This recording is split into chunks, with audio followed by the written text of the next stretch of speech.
حضرت حسن بصری رضی اللہ تعالی عنہ کا انتقال ہوا، جو جلیل القدر تابعی ہیں۔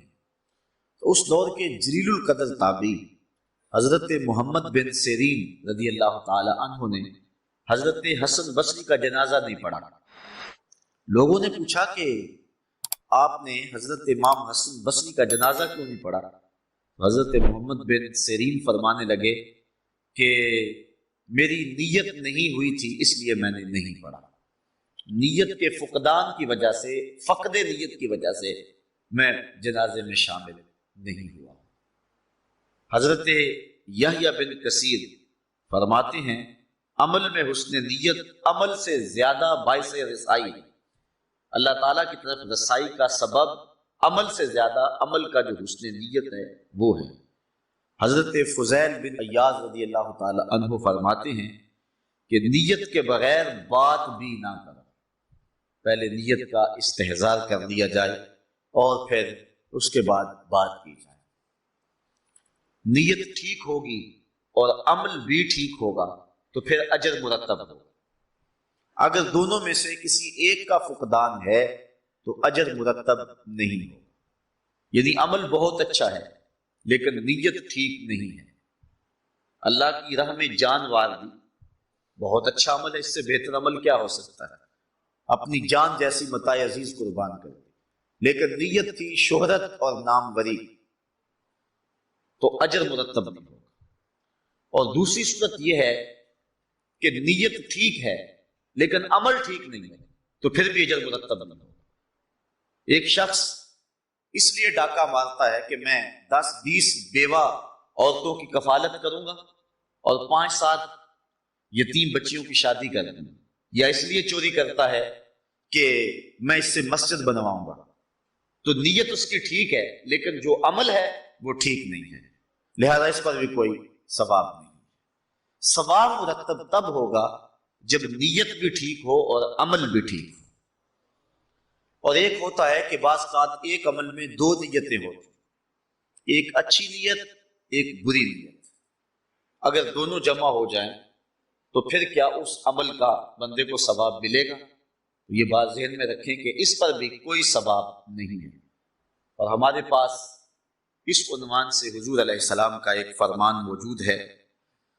حضرت ابو امامہ الباہلی رضی اللہ تعالی عنہ کی مرویات سے ہے، فرماتے ہیں کہ ایک شخص نے حضور کی خدمت میں عرض کی، غالباً حضرت ابو امامہ الباہلی نے حضور کی خدمت میں عرض کی کہ ایک شخص راہ خدا میں لڑتا ہے، اپنی جان جیسی متاع عزیز وارنے کے لیے وہ راہ خدا میں جہاد کرتا ہے، اس کا مقصد یہ ہے کہ مجھے اجر ملے، اور ساتھ ساتھ یہ مقصد بھی ہے کہ میری شہرت بھی ہو۔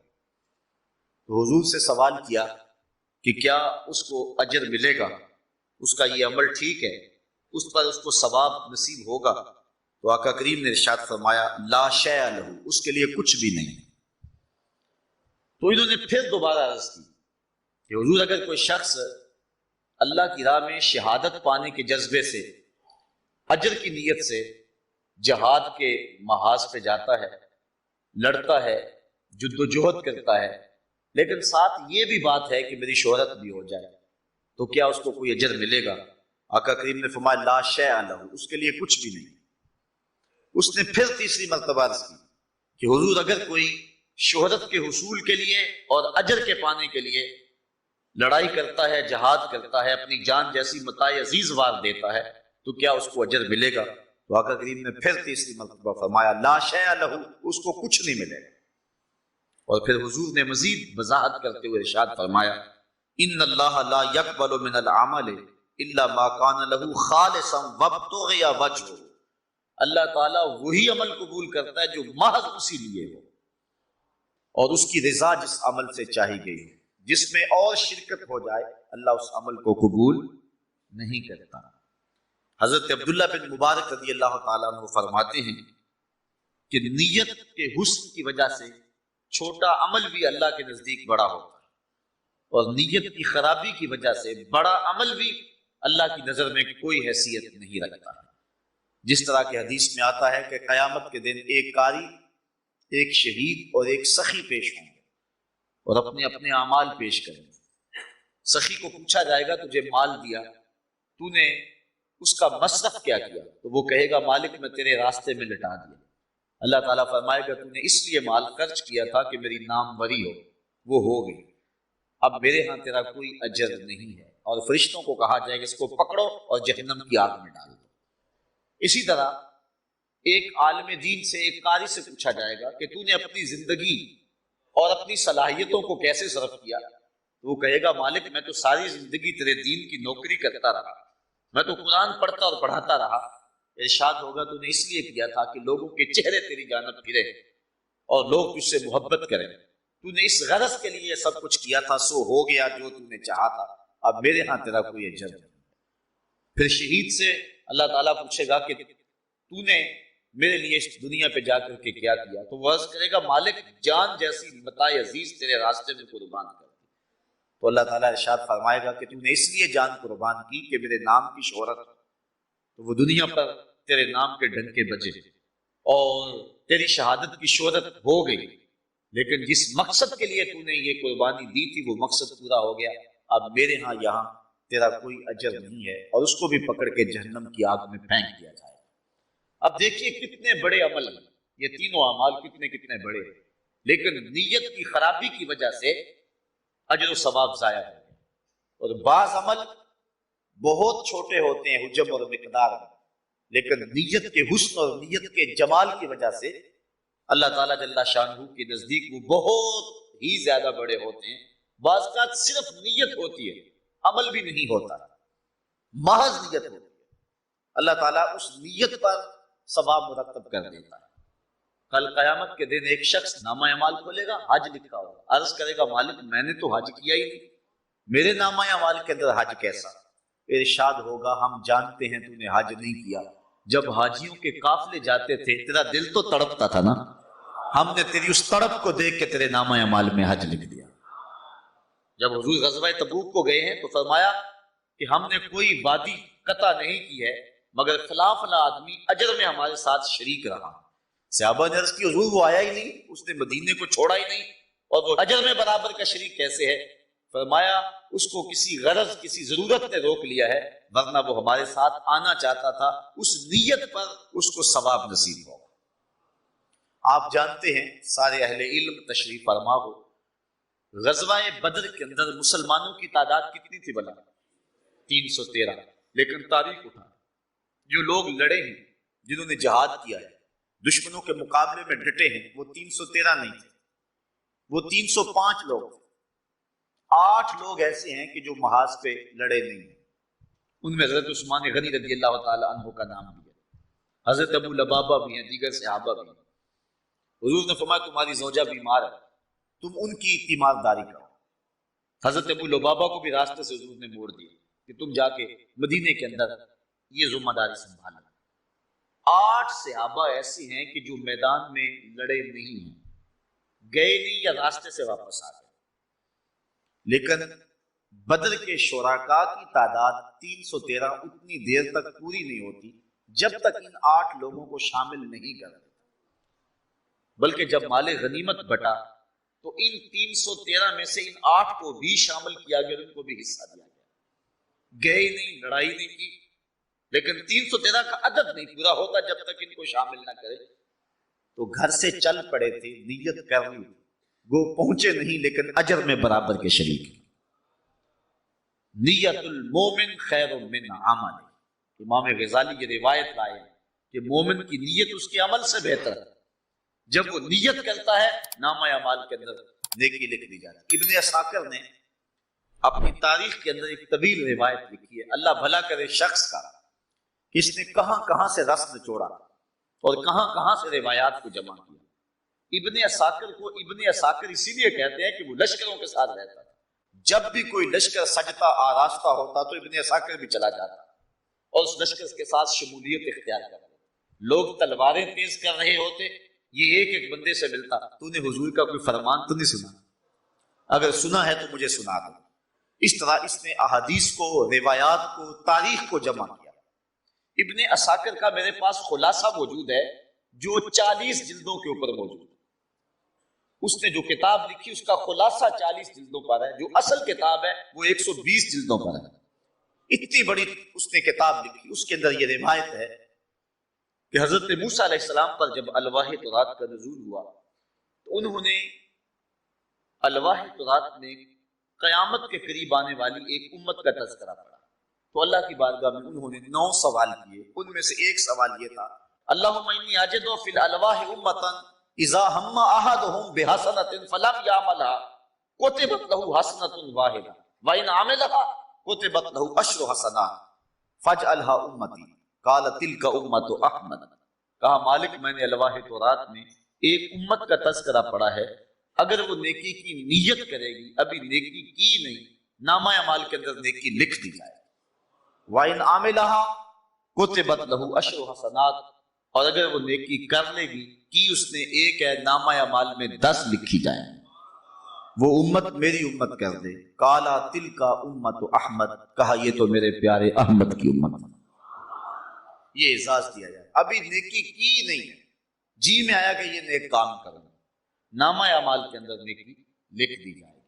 اور آگے لطف دیکھیے، اور اگر نیکی کر لی ہے، کی یہ ایک ہے، نامہ اعمال میں 10 لکھی جائیں گی، یہ اس امت کو شرف دیا جائے گا۔ حضرت رابعہ بصریہ آپ کے ہاں کچھ مہمان آ گئے، خادمہ نے کہا کہ مہمان آ گئے ہیں اور باورچی خانے میں صرف ایک روٹی پڑی ہوئی، تو مہمانوں کی ضیافت ایک روٹی سے نہیں ہو سکتی، فرمایا جاؤ اس روٹی کو بھی اللہ کی راہ میں باہر خیرات کرو۔ خادمہ نے جا کے وہ روٹی اللہ کی راہ میں خیرات کر دی۔ 2 لمحے نہیں گزرنے پائے تھے کہ دروازے پہ دستک ہوئی۔ پوچھا من علی الباب، دروازے پر کون؟ کہا فلاں آقا کا بھیجا ہوا غلام، میرے آقا نے آپ کے لیے کھانا بھیجا۔ خادمہ کھانا وصول کیا، حضرت رابعہ نے کپڑا اٹھایا، گنا تو 5 روٹیاں تھیں، کہا کھانا واپس کر دو، اس کے آقا نے کسی اور گھر بھیجا ہوگا، غلطی سے ہمارے گھر آ گیا۔ تھوڑی دیر گزری، پھر دروازے پہ دستک ہوئی، پوچھا کون؟ کہا فلاں آقا کا بھیجا ہوا غلام، میرے آقا نے آپ کے لیے کھانا بھیجا۔ خادمہ کھانا وصول کرتی ہے، حضرت رابعہ کپڑا اٹھایا، گنا تو 7 روٹیاں، کہا اس کے آقا نے بھی کسی اور گھر بھیجا ہوگا، غلطی سے ہمارے گھر آ گیا، اس کو بھی کھانا واپس کر۔ وہ کھانا واپس کر دیا۔ 2 لمحے نہیں گزرے تھے، پھر دروازے پہ دستک ہوئی، من دق الباب، دروازہ کس نے کھٹکھٹایا؟ کہا فلاں آقا کا بھیجا ہوا غلام، میرے آقا نے آپ کے لیے کھانا بھیجا۔ خادمہ کھانا وصول کر دیا، حضرت رابعہ کپڑا اٹھایا، گنا تو 10 روٹیاں، کہا یہ کھانا ہمارا، مہمانوں کو بھیج دو۔ کہا پہلے 2 بھی تو آپ کا ہی نام لیتے تھے۔ کہا میرے رب کا وعدہ ہے جو 1 دے میں 10 دیتا ہوں، پہلے 5 تھی پھر 7 تھی، میں نے کہا مالک 10 پوری کرے گا تو تیری بندی وصول کرے گا۔ کہا مالک وہ امت میری امت کر دے۔ کالا تلک امت احمد، کہا یہ تو میرے پیارے احمد کی امت ہے۔ تو یہ امت مصطفیہ ایسی امت ہے کہ جس کو محض نیت پر ہی ثواب مرتب ہوتا ہے، نیت پر بھی ثواب ملتا ہے، عمل کر لیا تو پھر 10 گنا نصیب ہوتا ہے۔ اچھا، اگر کسی شخص نے اچھی نیت کر لی، نامہ اعمال کے اندر اجر لکھ دیا گیا، تو حضرت عبداللہ ابن مبارک فرماتے ہیں کہ نیت کی وجہ سے چھوٹی چیز بھی اللہ کے ہاں بہت بڑی، اور اگر نیت ٹھیک نہیں ہے تو بہت بڑی چیز بھی اللہ کی نظر میں کوئی حیثیت نہیں رکھتی۔ بندے نے شہادت دے دی، کتنی بڑی قربانی ہے، لیکن نیت ٹھیک نہیں تھی، لہٰذا جان بھی برباد چلی گئی اور ملا بھی کچھ نہیں۔ اس لیے یہاں عمل کرنے سے قبل نیتوں کو حسن دینا، اس لیے کسی بزرگ نے کہا کہ عمل ٹھیک کرنا اتنا مشکل نہیں ہے جتنا نیت کو ٹھیک کرنا دشوار ہے، کہ نیت کو پہلے حسن دیا جائے، نیت میں کجی نہ آئے۔ ہمارے صوفیاء اور ہمارے بزرگ تو اس بات کا بھی انتظام کیا کرتے تھے، اگر ایک معاملے میں 2 نیتیں آ گئی، ایک نیت حسن ہے اور دوسری آرزو ہے وہ مباح ہے، حرام نہیں، ایک تو یہ ہے شہرت اور اجر، 2 نیتیں آ گئی کہ اللہ مجھے اجر دے دے، شہادت دے دوں تو اللہ مجھے شہرت بھی دے دے، تو ایک نیت ریاکاری کی آ گئی اور دوسری نیت آ گئی خلوص کی، لیکن خلوص کٹ گیا جب ریاکاری آئی، چونکہ آپ کسی برتن میں اچھا دودھ ڈال لیں اور چند قطرے اس کے اندر گندگی اور غلاظت کے ڈال دیں، سارا دودھ پلید ہو جائے۔ اس لیے اچھی نیت اور بری نیت اگر ایک عمل میں اکٹھی آ جائیں گی تو اچھی نہیں رہے گی، وہ بھی خراب ہو جائے گی، وہ بھی برباد ہو جائے گی۔ بعض لوگ کہتے ہیں جی ٹھیک ہے یہی ہے میرا ارادہ تو ہے، یہ تو ضمن ذیل میں نے ارادہ کیا۔ نہیں، اگر ایک اچھی نیت ہے ایک بری نیت ہے تو جب دونوں اکٹھی ایک عمل میں آ گئی تو وہ عمل برباد ہو، کیونکہ اس بری نیت نے اس اچھی نیت کو بھی خراب کر دیا۔ جس طرح کہ حدیث جو ابھی میں نے آپ کے سامنے حضرت ابو امامہ الباہلی رضی اللہ تعالیٰ عنہ سے مروی روایت کی ہے کہ وہ فرماتے ہیں کہ حضور سے سوال کیا گیا کہ اگر ایک شخص جہاد کرتا ہے، دو مقاصد ہے اس کے، ایک اللہ کی رضا حاصل کرنا، دوسرا مقصد چلو ساتھ شہرت بھی مل جائے، تو کیا اس کا اجر ملے گا؟ فرمایا اس کو کوئی اجر نہیں ملے گا، اس کو کوئی ثواب نہیں ملے گا۔ یہ تو ہے کہ ایک اچھی نیت ہے اور ایک بری نیت ہے۔ اور دوسری صورت یہ ہے کہ ایک نیت اچھی ہو اور دوسری نیت مباح ہو۔ ہمارے صوفیاء نے اس سے بھی گریز کا درس دیا کہ نماز اس لیے پڑھے کہ نماز اللہ کا حکم ہے، فرض ہے، وہ ادا ہو جائے، اور ساتھ ساتھ جو ہے وہ میری پریکٹس بھی ہو جائے گی، میری مشق بھی ہو جائے گی۔ روزہ اس لیے رکھے کہ روزہ بھی رکھ لوں گا اور ساتھ میں سمارٹ بھی ہو جاؤں گا۔ دو نیتیں ہیں، سمارٹ ہونا یا پریکٹس کرنا، یہ کوئی بری بات نہیں، امر مباح ہے، لیکن حسن نیت کے ساتھ ایک ایسی نیت اور شامل ہوگی۔ ہمارے صوفیہ فرماتے ہیں جو اعمال کا حسن ہے ساتھ والی نیت نے اس کو بھی برباد کر دیا۔ اس لیے وہ ایک قبولیت تو ہو جائے گی، لیکن جو اس کا نور ہے اور اس کا جو حسن ہے اور اس کا جو جمال ہے، یہ ساتھ آنے والی نیت جو ہے وہ اس کو برباد کر دے گی۔ اس لیے اللہ اس بات کو پسند کرتا ہے کہ جو بھی عمل کیا جائے محض میری رضا کے لیے کیا جائے۔ حضرت رابعہ بصریہ ایک ہاتھ میں پانی کا کوزہ پکڑا ہے، ایک ہاتھ میں آگ پکڑی ہوئی، اور بڑے غصے سے جا رہے ہیں۔ کسی نے کہا آج کدھر کے تیور ہیں؟ کہا کچھ لوگ جنت کے چاہ میں عبادت کرتے ہیں، کچھ دوزخ سے ڈرتے ہوئے عبادت کرتے ہیں، میں چاہتی ہوں نہ رہے بانس نہ بجے بانسری، یہ پانی ڈال کے جہنم کو سرد کر دوں اور یہ آگ لگا کے جنت کو جلا دوں، جو بھی عبادت کرے محض اللہ کی رضا کے لیے کرے۔ اقبال کہتا ہے تیرے عمل میں اخلاص ہو تو اس کا اجر کچھ اور ہے، حور و خیام سے گزر بادہ و جام سے گزر، جو بھی کر محض اس کی رضا کے لیے کر۔ لیکن حضرت مجدد الفسانی علیہ رحمہ نے حضرت رابعہ بصریہ کے اس قول کا رد کیا ہے۔ آپ فرماتے ہیں کہ انہوں نے حالت سکر میں یہ بات کہی ہے، اگر جنت کی طلب کرتا ہے ایک بندہ مومن یا جہنم سے ڈرتا ہے تو اس کا مطلب یہ نہیں ہے کہ وہ باغوں اور حوروں کا چاہنے والا ہے، بلکہ وہ جنت کا طالب اللہ کی رضا کے طالب کی صورت میں ہے، کیونکہ جنت اللہ کی رضا کا مظہر ہے اور دوزخ اللہ کے قہر و غضب کا مظہر ہے۔ یعنی اللہ جس سے راضی ہوگا اس کو جنت میں بھیجے گا اور جس سے ناراض ہوگا اس کو جہنم میں ڈالے گا۔ اور اگر کوئی شخص یہ آرزو کرتا ہے، یہ تمنا کرتا ہے کہ مجھے جنت نصیب ہو تو وہ اللہ کی رضا چاہتا ہے، اور اگر وہ چاہتا ہے میں جہنم سے بچ جاؤں تو وہ اللہ کے قہر و غضب سے بچنا چاہتا ہے۔ تو فرمایا رابعہ بصریہ کا یہ قول حالت شکر میں کہا گیا قول ہے، تو جنت اللہ کی رضا کا مظہر ہے اور دوزخ اللہ کی ناراضگی کا مظہر ہے۔ اس لیے جنت کی طلب اور دوزخ سے پناہ مانگنا یہ بندہ مومن کا مقصود ہے، اور حضور فرمایا جب اللہ سے مانگو تو جنت الفردوس مانگو۔ اب حضور علیہ الصلوۃ والسلام نے ارشاد فرمایا طوبیٰ للمخلصین اولئک مصابیح الہدی، مبارک ہو مخلص لوگوں کو چونکہ وہ ہدایت کے چراغ، تو عمل محض اس کی رضا کے لیے کیا جائے تو عمل ہے، ورنہ عمل نامقبول ہے۔ یا اگر امر مباح بھی نیت کے ساتھ شامل ہوگی دوسری نیت کے طور پہ، وہ امر مباح بھی شامل ہو گیا تو پھر بھی اس عمل کے حسن کو، جمال کو اور نور کو ختم کر دے گا۔ اور ہمارے صوفیاء نے اس حوالے سے بھی بہت زیادہ احتیاط کی ہے اور اپنی نیت کو خلوص کی بنیادوں پر استوار کرنے کی ہمیں تاکید کی ہے۔ اقبال نے بھی تنقید کی ہے نا کہ امید حور نے سب کچھ سکھا رکھا ہے واعظ کو، امید حور نے سب کچھ سکھا رکھا ہے واعظ کو، یہ حضرت دیکھنے میں سیدھے سادے بھولے بالے، بظاہر بڑے بھولے بالے لگ رہے ہیں لیکن یہ سب کچھ جو ہے وہ حور کے چاؤ میں کر رہے ہیں، چھلانگے لگا رہے ہیں الٹی۔ تو اصل جو بھی عمل کرے محض اللہ کی رضا کے لیے کرے، اور یہی مومن کا مقصود ہے اور یہی مومن کی مراد ہے۔ اس حوالے کے ساتھ آج کی اس نشست میں جو اہم حدیث آپ کے سامنے پیش کرنا چاہ رہا ہوں وہ امام بخاری نے اپنی صحیح کے اندر پہلی حدیث کتاب الایمان کے اندر حضرت امام بخاری نے اس حدیث کو درج کیا ہے، اور بیشتر علماء کا یہ طریقہ ہے کہ جب بھی وہ کتاب شروع کرتے ہیں تو سب سے پہلے اس حدیث کو بیان کرتے ہیں تاکہ نیتوں کا حسن نصیب ہو۔ حضرت عبد الرحمن مہدی رحمت اللہ تعالی علیہ فرماتے ہیں کہ میرا جی تو یہ ہے کہ میں جو بھی کتاب لکھوں اپنی ہر کتاب کو اسی حدیث سے شروع کروں۔ تو صحیح بخاری اس حدیث سے اس کا آغاز ہوتا ہے۔ حضرت امیر المومنین سیدنا عمر بن خطاب رضی اللہ تعالی عنہ کی مرویات سے ہے، حضور علیہ السلام نے ارشاد فرمایا، قال قال رسول اللہ صلی اللہ علیہ وسلم، انما الاعمال بالنیات وانما لامرئ ما نوى فمن كانت هجرته الى الله ورسوله فهجرته الى الله ورسوله ومن كانت هجرته الى دنیا يصيبها او امرأة يتزوجها فهجرته الى ما هاجر اليه۔ بخاری میں، مسلم میں اور درجنوں کتب احادیث کے اندر یہ روایت موجود ہے۔ حضرت عمر رضی اللہ تعالیٰ اس کو روایت کرتے ہیں اور مانن یہ حدیث متواتر کے مرتبے میں ہے۔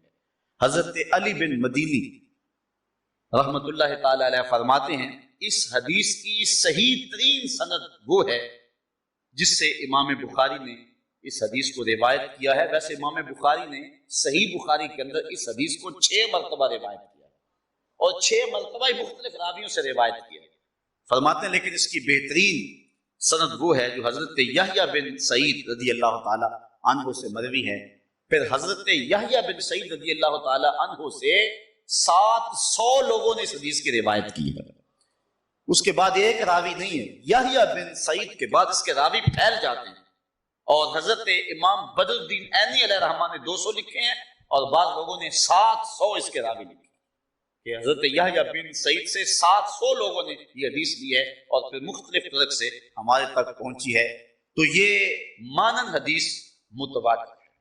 حضرت امام شافعی رحمۃ اللہ تعالی علیہ اس حدیث کے بارے اپنی رائے دیتے ہیں۔ آپ فرماتے ہیں علم کا تیسرا حصہ، کل علوم کا تیسرا حصہ اس حدیث کے اندر۔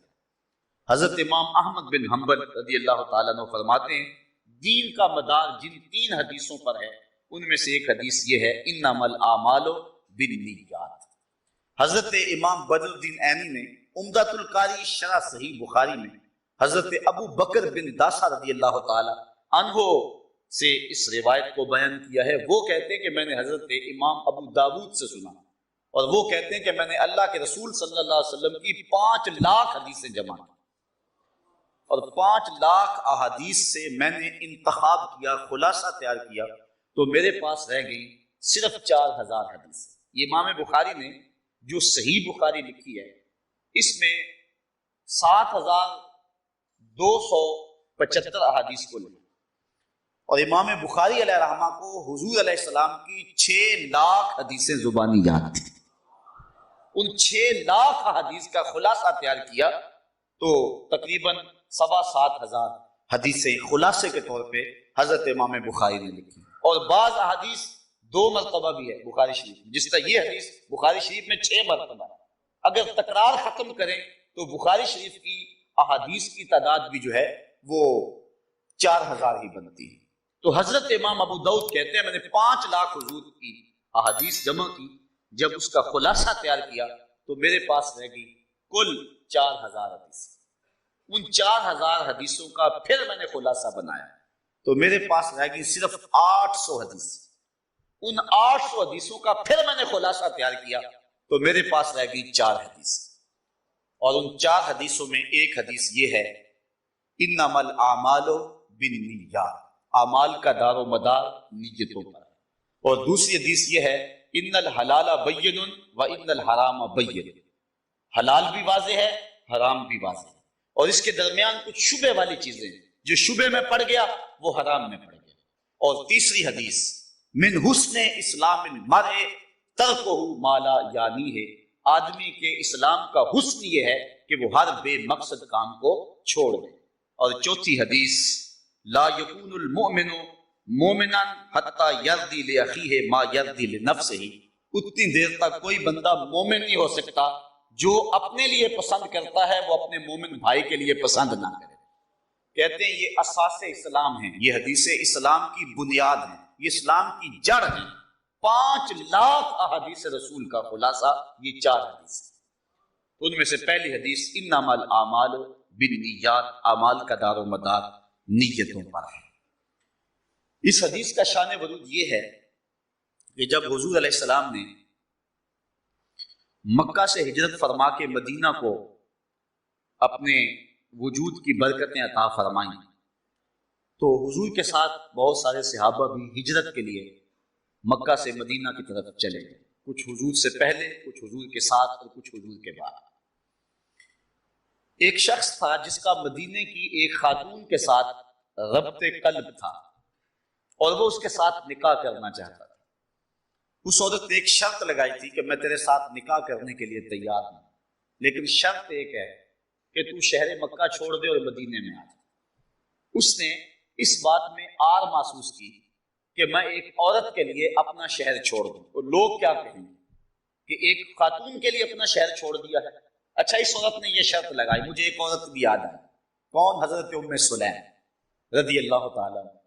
جب حضرت ام سلیم کو ابو طلحہ نے پیغام نکاح بھیجا تو حضرت ام سلیم نے کہا میری ایک شرط ہے، میرا ایک ہی حق مہر ہے، اگر تو ادا کر دے تو میں تیرے ساتھ نکاح کر لوں گی۔ تو ابو طلحہ نے کہا فوری بتاؤ کیا؟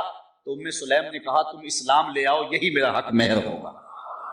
تو پھر ابو طلحہ فوراً اسلام کی دولت سے مالا مال ہو گئے اور ان کا نکاح ہوا، اور پھر فرمایا گیا کہ ام سلیم جیسی بیوی کوئی نہیں اور ابو طلحہ جیسا شوہر کوئی نہیں۔ یہ مدینے کے اندر مشہور جوڑی تھی۔ اب ام سلیم جیسی خاتون نہیں تھی، فرمایا، اور جو ہے وہ ابو طلحہ جیسا شوہر نہیں ہے، تو ان کا مہر کیا بنا؟ اسلام۔ اور یہ کہتی ہے کہ تو اگر مکہ چھوڑ آئے تو پھر میں تیرے ساتھ نکاح کرنے کے لیے تیار ہوں۔ اس نے اس بات کو آر محسوس کیا کہ لوگ کیا کہیں گے، ایک عورت کے لیے شہر چھوڑ آیا ہے۔ لیکن جب حضور نے ہجرت فرمائی اور صحابہ گئے تو اس نے سوچا کہ اب سارے جا رہے ہیں، میں بھی چلا جاتا ہوں، لوگ سمجھیں گے یہ ہجرت کر کے جا رہا ہے، اسے کہوں گا تیرے لیے آیا ہوں۔ تو جب وہاں پہنچا تو اس نے جا کر کے کہا کہ میں تو تیرے لیے آیا ہوں۔ اس نے کہا ٹھیک ہے، میری شرط پوری ہو گئی، نکاح ہو گیا۔ اس خاتون کا نام تھا ام قیس۔ تو اس نے اس لیے جو ہے وہ ہجرت کی اس شخص نے، اور جا کے ام قیس سے اس کا نکاح ہو گیا۔ کچھ لوگ اس لیے بھی ہجرت کر گئے کہ مدینے کی منڈی جو ہے وہ بڑی تیز ہے اور وہاں کے مالی حالات بہتر ہیں، تو چلو مکے میں کیا دھرا ہے، مسلمانوں کے ساتھ چلے اور وہاں جا کر کے جو ہے وہ ہم جو ایسا کریں گے کہ وہاں کاروبار اچھا چمک جائے۔ کچھ لوگوں کی نیت ساتھ یہ بھی شامل ہوئی، لیکن نیتوں کو حسن دینے والا رسول، صحابہ کو پاکیزگی اور طہارت دینے والا رسول اس بات کو بھی برداشت نہ کر سکا کہ کوئی جو ہے وہ ہجرت کے ساتھ اس نیت کو بھی ساتھ شامل کر لیں۔ تو حضور علیہ السلام نے ارشاد فرمایا انما الاعمال بالنیات، اعمال کا دار و مدار نیتوں پہ ہے۔ وانما لامرئ ما نوى، ہر شخص کے لیے وہی ہے جس کی اس نے نیت کی۔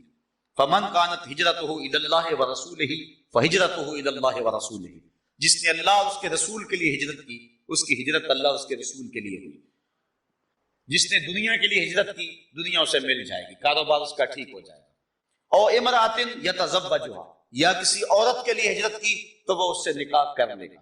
فہجرتہ الی ما ہاجر الیہ، تو اس کی ہجرت اسی کے لیے ہے جس کے لیے اس نے کی ہے۔ عورت کے لیے آیا ہے تو عورت ملے گی، دولت کے لیے آیا ہے دولت ملے گی، رب رسول کے لیے آیا ہے تو رب رسول ملے گی۔ اب صحابہ اس شخص کو چھیڑا کرتے تھے جس نے ایک عورت کی ہجرت کی تھی، اور اسے کہا کرتے تھے مہاجر ام قیس، یہ ام قیس والا مہاجر ہے، کیونکہ صحابہ کی نازک اور پاک باز طبیعت اس کو گوارا نہ کر سکی۔ تو یہاں ہمیں اسلام نے ہجرت اور کوئی بھی نیک عمل ہو، اسلام نے ہمیں درس دیا ہے کہ وہ محض اللہ کی رضا کے لیے ہو، کوئی دوسری نیت بھی آ کے اس کے اندر شامل نہ ہو، اگرچہ وہ مباح ہی کیوں نہ ہو۔ ہاں، اچھی نیتیں اگر اکٹھی ہو جاتی ہیں، بہت ساری اکٹھی ہو جاتی ہیں اچھی نیتیں ساری، پھر کوئی حرج نہیں، بلکہ اجر دوگنا چوگنا ہو جائے۔ مسجد میں آیا کہ جمعہ پڑھوں گا، ساتھ یہ بھی نیت کر لی کہ کوئی گندگی پڑی ہوئی، کوئی تنکے پڑے ہوئے تو اس کو اٹھا کے باہر پھینکوں گا، ساتھ یہ بھی آیا کہ عالم دین کی زیارت بھی کروں گا، ساتھ نیت یہ بھی کر لی کہ جو اس نے کہا اس کو سنوں گا اور علم حاصل ہو جائے گا، ساتھ نیت یہ بھی جڑ گئی کہ جو کہا جائے گا اس کو سنوں گا پھر اس پہ عمل بھی کروں گا۔ نیت یہ بھی ساتھ جوڑ لی، جو سنوں گا پڑھوں گا عمل کروں گا اس کو پھر لوگوں تک بھی پہنچاؤں گا۔ تو ایک کام کے لیے اس نے کئی نیتیں جوڑ لی، تو اب اس کا وہ عمل کئی گنا بڑھ گیا. میاں صاحب فرماتے ہیں کہ دودھ اندر جے کھانڈ لائیے تو مزہ ہو جاوے دونا.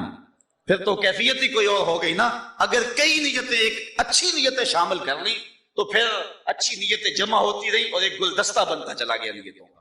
لیکن اگر ایک اچھی ایک بری تو بری نیت اچھی کو بھی برباد کر دے گی.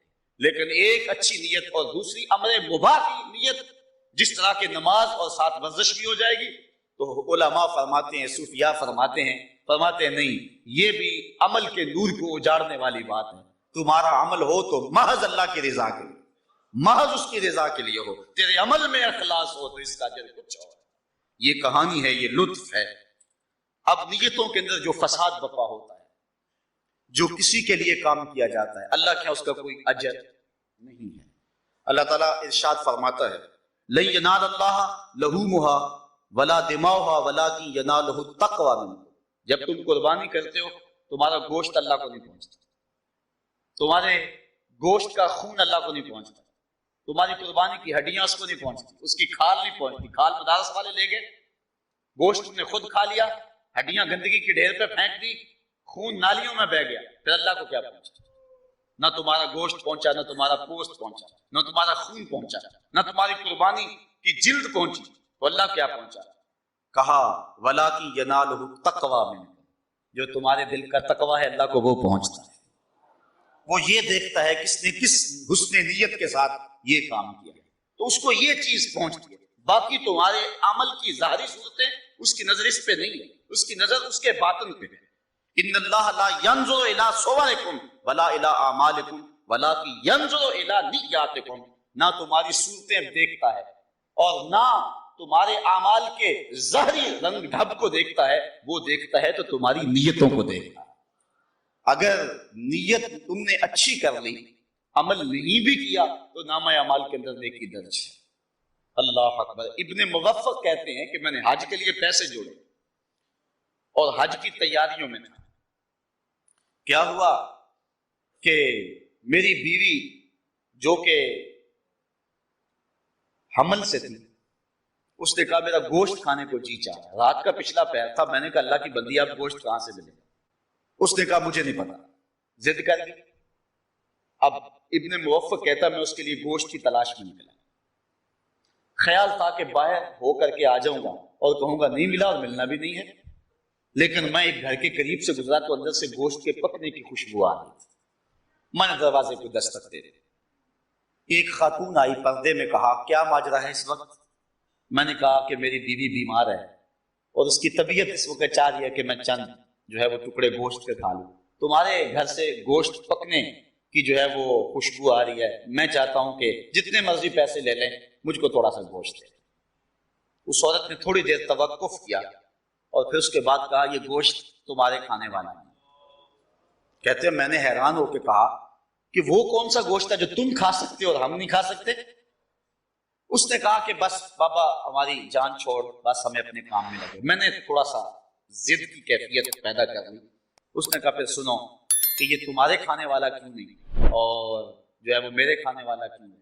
3 دن ہو گئے تھے ہمارے بچے بھوکے تھے اور کھانے کے لیے کچھ نہیں تھا. جب فاقوں سے مرنے لگے تو رات کے اندھیرے میں ہم نے ایک کتے کو پکڑ کے اس کے ٹکڑے کیے, اور یہ اس کے پکنے کی کیفیت ہے جو تم محسوس کر رہے ہیں. ابن موفق کہتے ہیں کہ میرے دل پہ جو ہے وہ بوجھ آ گیا کہ میری بستی میں ایسے لوگ بھی رہتے ہیں جن کو کھانے کے لیے کچھ نہیں ملتا. میں نے حج کے لیے جو رقم جوڑی تھی پردے میں لا کے اس کو دے دی اور میں حج پہ نہیں گیا. کہتے ہیں کہ جب حج کا موسم آیا, لوگ جب فارغ ہو کے آئے تو جو بھی مجھے ملے کہا ابن موفق مبارک ہو تمہیں حج کی. جو بھی حاجی آئے کہے ابن موفق تمہیں مبارک ہو حج کی. ابن موفق کہتے ہیں میں کہتا میں نے تو حج کیا ہی نہیں. وہ کہتے ہم نے تجھے منع میں دیکھا تھا, کوئی کہے ہم نے تجھے عرفات میں دیکھا تھا, کوئی کہے ہم نے تجھے کنکر مارتے ہوئے دیکھا تھا, کسی نے کہا کہ ہم نے تجھے صفا مروہ کی سعی کرتے دیکھا تھا. ابن موفق کہتا میں تو حج پہ گیا ہی نہیں. خیر پھر ایک بندہ ڈھونڈتا ڈھونڈتا ابن موفق کے پاس آیا اور کہنے لگا کہ میں جو ہے وہ دعا کر رہا تھا اور میں نے کہا لبیک اللہم لبیک, آواز آئی لا لبیک, تیری کوئی حاضری قبول نہیں, بلکہ جتنے لوگ آئے ہیں کسی کی حاضری قبول نہیں. میں گھبرا گیا اور پھر آواز آئی 6 آدمیوں کا حج قبول ہوا ہے, ان کے صدقے سے باقیوں کا بھی قبول ہو. اور تم 6 لوگوں کے نام بتائے گئے اور ان میں سے ایک نام تیرا بھی تھا، اور میں تیرا پتہ پوچھتا تیرے پاس آیا ہوں تو کون سا نیک عمل کیا، اور ساتھ مجھے یہ بھی بتایا گیا ہے ان 6 آدمیوں کی شکل کے فرشتے پیدا کر دیے گئے جو قیامت تک ان کے لیے حج کرتے رہے۔ تو ابن موفق کہتا ہے کہ میں نے بتایا کہ میں نے یہ نیک عمل کیا ہے، تو اب حج کیا نہیں ہے، نامہ اعمال کے اندر لکھا گیا ہے، بلکہ قیامت تک حج لکھا جاتا رہے گا۔ تو نیت کو اگر حسن ہو، اچھائی، اللہ اکبر، اور اگر حاجی بننے کی خواہش ہو اور آرزو ہے کہ لوگ مجھے حاجی کہہ کے پکارے تو جا کر بھی خالی آ جائے، اور اگر نیت میں جمال اور نیت میں حسن پیدا ہو گیا تو جو ہے وہ نور علی نور ہو جائے گا۔ حضرت شداد بن اوس رضی اللہ تعالی عنہ سے ہم نیتوں کے خلوص کے حوالے سے ایک روایت دیکھتے ہیں۔ حضرت شداد بن اوس ایک دن رونے لگے، کسی نے پوچھا ما یبکی کا، اے شداد بن اوس، اے صحابی رسول، تجھے کیا ہوا، آج کیوں رو رہے ہو؟ تو حضرت شداد بن اوس فرمانے لگے کہ میں نے حضور کا ایک فرمان سنا ہے، آج مجھے یاد آ گیا، اس نے مجھے رلا دیا۔ کہا وہ حضور کا فرمان کیا تھا جس نے تمہیں تڑپا دیا؟ تو کہتے ہیں سمیت رسول اللہ صلی اللہ علیہ وسلم، کہ میں نے حضور سے سنا کہ حضور فرمایا کرتے تھے انی اتخوف علی امتی من بعد الشرک وشہوۃ الخفیہ، میں اپنے بعد اپنی امت سے سب سے زیادہ اس بات سے ڈرتا ہوں کہ وہ شرک اور شہوت خفیہ کے اندر مبتلا ہو جائے۔ حضرت شداد بن اوس کہتے ہیں کہ میں نے حضور سے کہا کہ حضور آپ کی امت آپ کے بعد شرک کرے گی؟ حضور نے فرمایا قال یا شداد، اے شداد، انہم لا یعبدون شمسا ولا قمرا ولا حجرا ولا وسنا ولکن یراعون باعمالہم، وہ چاند کو نہیں پوجیں گے، سورج کو نہیں پوجیں گے، وہ کسی پتھر کو نہیں پوجیں گے، کسی لکڑی کے بت کی پرستش نہیں کریں گے، بلکہ وہ اپنے اعمال دکھلاوے کے لیے کریں گے۔ اس کو شرک قرار دیا گیا، علماء نے کہا کہ یہ شرک اصغر ہے۔ حضرت معاذ بن جبل رضی اللہ تعالیٰ عنہ حضور کی قبر انور کے پاس بیٹھ کر کے رو رہے ہیں، اللہ اکبر۔ آپ جانتے ہیں کہ حضرت معاذ بن جبل رضی اللہ تعالیٰ عنہ کو حضور نے کہا تھا جب یمن کی طرف روانہ کیا، اے معاذ اب جا رہے ہو، جب واپس پلٹو گے تو مجھے نہیں پاؤ گے، میری قبر کے قریب سے گزرو۔ تو انہوں نے زاروں کے تار رونا شروع کر دیا۔ اب جب واپس آئے نا تو حضور کی قبر کے پاس بیٹھ کے رو رہے ہیں۔ حضرت عمر رضی اللہ تعالیٰ عنہ نے پوچھا اے معاذ بن جبل کیوں رو رہے ہو؟ کہا مجھے حضور کا ایک فرمان یاد آ رہا ہے جو مجھے رلا رہا ہے۔ حضور نے فرمایا جس کے سینے کے اندر جو ہے وہ تھوڑا سا ریا بھی ہوا اللہ اس کی بخشش نہیں فرمائے۔ تو کہا یہ حدیث مجھے یاد آ رہی ہے اور تڑپا رہی ہے اور اس وجہ سے میں رو رہا ہوں۔ تو اسلام نے ہمیں اعمال کے حسن اور نیتوں کے استحضار اور نیتوں کے خلوص کا درس دیا ہے۔ حضرت ابو ہریرہ رضی اللہ تعالی عنہ سے مروی ایک روایت سنیے، آقا کریم نے ارشاد فرمایا تعوذوا باللہ من جب الحزن، جب الحزن سے اللہ کی پناہ طلب کرو۔ قالوا یا رسول اللہ وما جب الحزن، حضور جب الحزن کیا ہے؟ تو آقا کریم نے فرمایا یہ جہنم میں ایک وادی، واد فی جہنم تتعوذ منہ جہنم کل یوم 400 مرہ، یہ وادی ایسی ہے جس سے ایک دن میں 400 مرتبہ جہنم بھی پناہ مانگتا ہے۔ اس وادی سے فرمایا تم بھی پناہ مانگو۔ قیل یا رسول اللہ من یدخلہ، عرض کی یا رسول اللہ من یدخلہ، اس وادی میں کون داخل ہو، کون جائے گا جس سے جہنم بھی پناہ مانگتی ہے؟ قال اعد للقراء المرائین باعمالہم، اس وادی میں وہ قراء، وہ قاری، وہ عالم جائیں گے جو دکھلاوے کے لیے عمل کریں، جن کی واضح و تلقین، جن کی نصیحتیں، جن کی تقریر، جن کی تلاوت ریاکاری کے لیے۔ اللہ اکبر۔